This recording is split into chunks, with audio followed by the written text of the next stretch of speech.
वाणी अपनी आंसुओं से डूबी हुई आंखों से शौर्य को देखती है, जो अब तक खामोश था। सारे परिवार की निगाहें अब बस शौर्य के ऐलान करने का इंतजार कर रही थी। पंडित जी को भी सीमा की बात सुन हैरानी हुई, क्योंकि जितने लगन से वाणी को सारी व्यवस्था करते उन्होंने देखा था, इससे साफ जाहिर था कि वो इस घर की बहू है। उनकी भी निगाहें कभी शौर्य को और कभी वाणी को देख रही थी। वाणी से ये सब बर्दाश्त नहीं हो रहा था। उसे शौर्य की खामोशी चुभने लगी थी। वो झूठी मुस्कान बिखेरने की कोशिश करते हुए धीरे से कहती है, दादाजी, मैं अभी आती हूँ। इतना बोल वो जैसे ही जाने को उठकर मुड़ती है कि उसके कानों में कड़क आवाज आती है, मेरी शादी हो चुकी है। ये सुन वाणी के कदम जैसे जम से गए और बाकी सबके चेहरे पर रोशनी की किरण खिल गई। पर सीमा सीमा का ये सुनकर चेहरे का रंग ही उड़ गया। उसे समझ नहीं आ रहा था कि जो उसने सुना है क्या वो सच है या उसके कान बज रहे थे। वो कुछ कहने को होती दोबारा फिर वो कुछ कहने को ही थी कि उसके कानों में दोबारा शौर्य की आवाज पड़ती है, और आज मैं सबको अपनी वाइफ की पहचान से रूबरू कराना चाहता हूँ।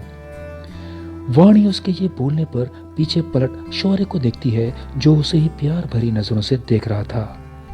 शौर्य बिना वाणी से अपनी नजरें हटाए अपनी जगह से उठ खड़ा होता है और चलकर ठीक उसके सामने आते हुए उसके तरफ काफी सम्मान से अपना हाथ बढ़ाता है। वाणी को तो जैसे ये एक सपना ही लग रहा था। वो अपने आंसुओं से भरी हुई आंखों से एकटक शौर्य के हाथ को देख रही थी, जिसे आज शौर्य ने हक के नाम से बढ़ाया था, और साथ ही शौर्य उससे अपने साथ चलने का इशारा करता है। यह देख वाणी भी धीरे से अपना हाथ उसके हाथों में दे देती है, जिसे शौर्य कसकर थाम लेता है और उसे अपने साथ पूजा स्थल पर लेकर आता है। आए हुए मेहमानों के हैरान चेहरे देख शौर्य काफी रूपदार आवाज में ऐलान करते हुए कहता है, सो मीट मिसेस वाणी शौर्य ओबराय। ये ऐलान करना काफी सारे लोगों के लिए शॉकिंग था। सबके बीच कानाफूसी होने लगी थी, क्योंकि किसी ने शौर्य की शादी होना, वो भी चुपचाप, कभी एक्सेप्ट ही नहीं किया था। इसीलिए सबको विश्वास ही नहीं हो रहा था, खासकर सीमा उसे ये समझ ही नहीं आ रहा था कि इस वक्त कैसे फील कर रही है। वाणी से नफरत या शौर्य पर गुस्सा या फिर अपनी हार का पछतावा। वो तो बस इस बात पर यकीन करने में लगी हुई थी कि जो वो देख रही है, सुन रही है, क्या वो सच है।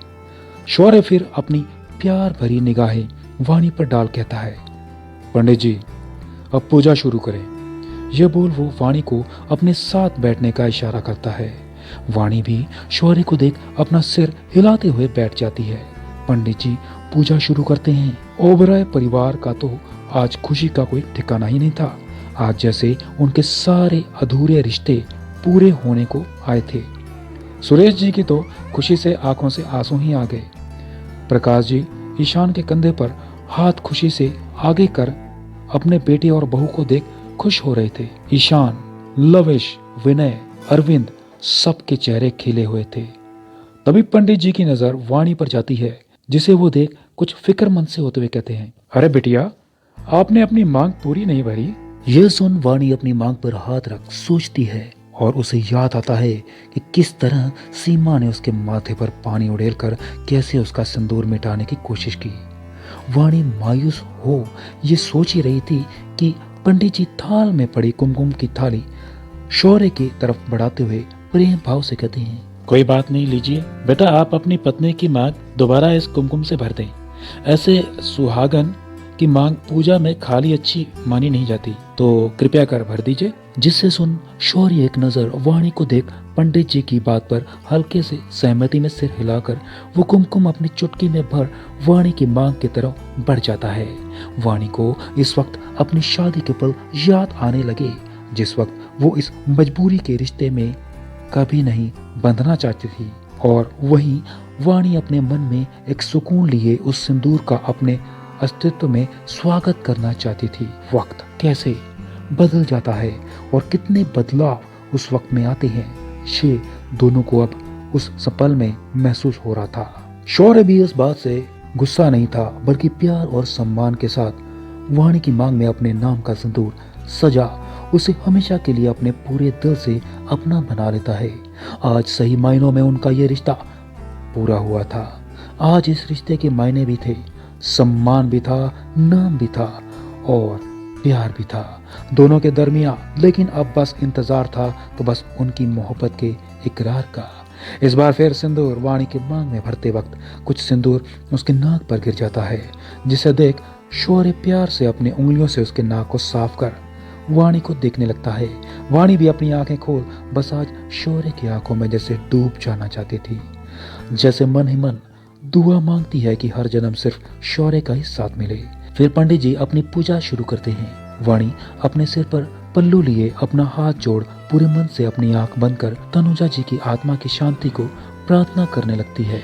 सारे लोग भी पूजा में लीन हो जाते हैं। वहीं सीमा ने गुस्से में अपनी मुट्ठियां भींच रखी थी। उसे एक पल भी अब वाणी और शौर्य को साथ देखना गवारा नहीं था। उसे बार बार उन्हें देख बस अपनी हार का तमाशा याद आ रहा था, लेकिन उसकी मजबूरी भी ऐसी थी कि वो यहाँ से जा भी नहीं सकती थी, क्योंकि अगर ओबराय परिवार को, खासकर शौर्य को ठेस पहुंचा तो कभी भी इस परिवार में शामिल नहीं हो पाएगी। यही सब सोच सीमा अपने गुस्से के ठंडे घूंट पी रही थी। वहीं अपने गुस्से में लाल पड़ चुकी आंखों से वाणी को घूर रही थी। पूजा कुछ देर में विधिवत पूरी होती है, जिसके बाद पंडित जी वाणी से कहते हैं, बेटिया आप ये भोग अपनी सास के आगे रख उनसे आप दोनों आशीर्वाद लें। शौर्य और वाणी सिर हिलाकर भोग लिए तनुजा जी के आगे रख अपना सिर झुकाकर हाथ जोड़ अपने मन में कहते हैं। शौर्य अपने मन में कहता है, माँ ये आपका सपना था कि आपकी बहू बिल्कुल आपके जैसी हो। शायद आपने खुद ही इसे ढूंढ मेरी जिंदगी में शामिल किया है। माँ मैं बेटा अच्छा बन पाया कि नहीं, शायद नहीं, क्योंकि मुझे रिश्ते निभाने नहीं आते।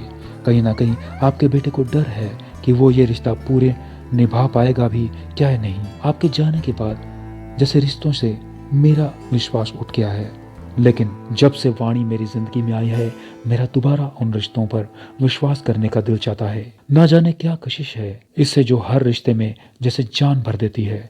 बस यही आस है कि जितनी खुशी इसने मेरे परिवार को मुझे दी है मैं वो सब इसे दे सकूं, इसके हक इसे दे सकूं। एंड आई मिस यू माँ, आप होती तो सब इतना उलझा ना होता।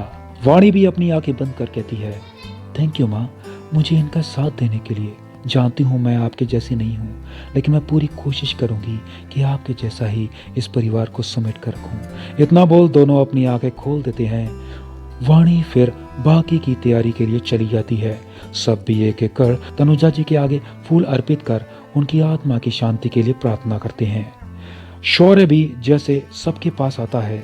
ईशान उछलकर शौर्य को कसकर गले लगाते हुए कहता है, थैंक यू भाई, मेरी भाभी को उनकी पहचान देने के लिए आज मुझे अपने जन्मदिन का सबसे अनमोल तोहफा दिया है आपने। उसके आगे हर चीज फीकी है। Thank you so much.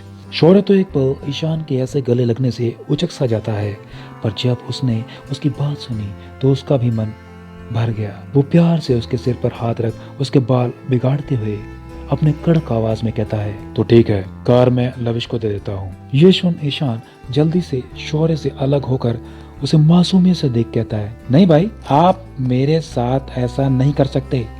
शौर्य उसे देखते हुए शांत लहजे में कहता है, अरे तुम्हें तो कहा था, अब ये कार की तुम्हें क्या जरूरत है। इतना बोल शौर्य ईशान को एटीट्यूड में देख वहां से चला जाता है और सबकी हंसी छूट जाती है। बेचारे ईशान की शक्ल देखकर तो लविश अपने बालों में हाथ फेर स्टाइल से अपना हाथ आगे ईशान से कहता है, चल भाई जल्दी दे चाबी। यह सुन ईशान मुंह बनाकर लविश को घूर कर कहता है, कभी नहीं। इतना बोल ईशान भी जल्दी से शौर्य के पीछे भाग जाता है और सब उसकी हरकत देख मुस्कुरा देते हैं। वहीं दूसरी तरफ सीमा मंदिर से गुस्से में तमतमाते हुए निकल अपनी कार के पास आती है।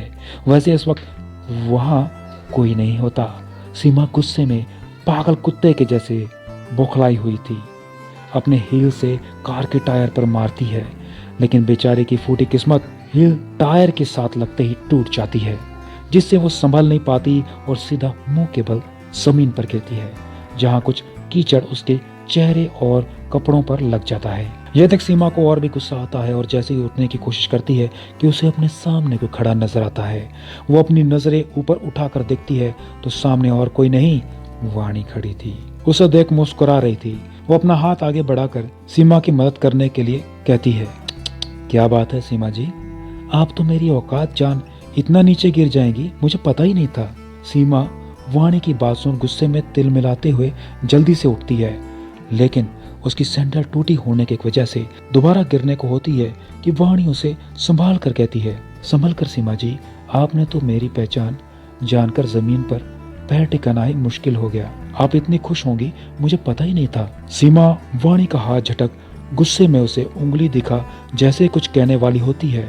यू अचानक मुस्कुराते हुए वाणी उसकी बात काट उसके हाथ में 4-5 मिठाई के डब्बे देते हुए कहती है, वैसे मेरे पास आपकी ये यू आई जैसी बकवास सुनने का वक्त नहीं है। ये लीजिए मिठाई, अपना कड़वा मुंह मीठा कर लीजिएगा। वो क्या है ना कि आपने इतना कड़वा बोला है कि मुझे लगा कि आपको इसकी जरूरत होगी, और कम पड़े तो बता दीजिएगा, मैं और भिजवा दूंगी। चलती हूँ, मेरे पति और मेरा परिवार मेरी राह देख रहे होंगे। फिर जैसे ही जाने को हुई कि वाणी को कुछ याद आता है, वो पलट कर सीमा का गुस्से वाला चेहरा देखकर एक प्यारी मुस्कान लिए अपना सिर हल्का झुका अपनी भरी हुई मांग सीमा को अपनी उंगलियों से बाल सही करने के बहाने दिखाते हुए कहती है, वैसे सीमा जी, आपने जिसके अस्तित्व पर सवाल किया और जिसे मिटाने की चाह रखी, देखिए दोनों मेरे मांग में सच कितने अच्छे लग रहे हैं ना। फिर थोड़ा गुस्से वाले लहजों में सीमा को घूर कर कहती है, और आइंदा ऐसी गलती करने के बारे में सोचिएगा नहीं,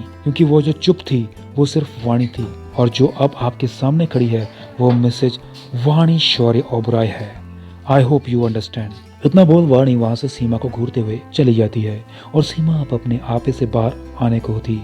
वो गुस्से में वो मिठाई के डब्बे नीचे फेंक उसे अपने पैरों तले रोंदते हुए चीखते हुए कहती है, वाणी शौर्य ओबराय, माय फुट, बहुत उड़ रही हो ना इस नाम के आगे, तुम्हारे यही पंख मैंने काट कर रख नहीं दिए तो मेरा नाम भी सीमा वोहरा नहीं। इतना बोल सीमा गुस्से में अपनी कार में बैठ उसे स्टार्ट कर वहां से तेज रफ्तार से निकल जाती है। इससे आगे की कहानी जानने के लिए सुनते रहिए मजबूरी की शादी का अगला एपिसोड। अगले एपिसोड को सुनने के लिए मीत स्टोरी चैनल को अभी सब्सक्राइब कीजिए।